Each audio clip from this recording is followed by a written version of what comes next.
D-Wade, when did you first meet him? First time I met him was my rookie season in the NBA.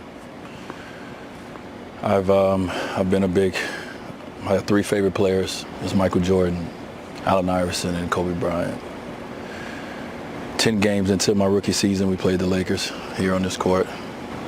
Shaq, Karl Malone, Gary Payton, and Kobe Bryant.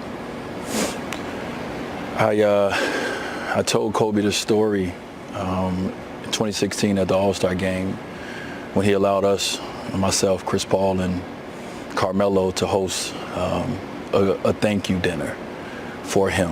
And I told him in that game, in the fourth quarter, I got my opportunity to guard him for the first time. And it was in transition, and I was scared as hell.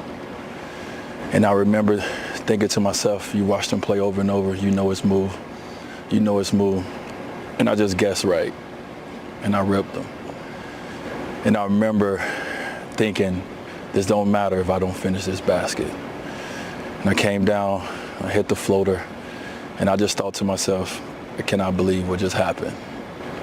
I'm calling all my boys back at the crib and let them know that I just ripped Kobe Bryant. And that was my first opportunity. He don't remember that moment because it wasn't a big moment. But for me, it meant the world. It meant the world that I got a chance to play against one of my idols. I got a chance to have a moment against one of my idols. And it just went from there. And the next year, Shaq got traded to Miami. And right away, Kobe and myself was pinned against each other. And I'm like, no, this is one of my favorite players. But I understood the business, I understood what we was out for. We was out for championships. And every time we played each other, I had to act like I didn't care, that I was playing against one of my idols. Elbows, he falls, don't help him up. You know, all these things I had to get used to, and that was hard. Because I grew up wanting to be like this, wanting to be like him. And fortunate enough for me, that I've had the opportunity over the years. 2008 came and I got a chance to play in the Olympics. And I remember the first day that I really had a real conversation with Kobe. It was the day before the first Olympic practice. 6:30 in the morning, my trainer, Tim Grover, gets me up and said, hey, we got to go get our work in before we get there, before you guys get to practice. And I go to the weight room, and there's only one other person in the weight room. And it's Kobe Bryant. And Kobe's on the opposite end. I'm on the opposite end. We're not really saying much to each other. We're just getting our work in. And towards the end of the workout, it was a drill that Tim made us do, that you had to get in a push-up position and hold yourself and see how long you can hold yourself. And he pinned me and Kobe right next to each other to see who can hold each other the longest.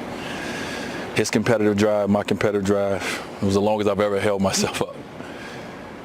And after we got done doing 3 sets of that, Kobe stood up and said, you just like me. Tim, why you didn't tell me this was just like me? And from that moment on, I've had his respect. And for me, as a young kid, coming into this league, it was one person that I wanted the respect from. It was one person I wanted to look at me as his equal and look at me eye to eye, and it was Kobe Bryant. So getting this news the other day,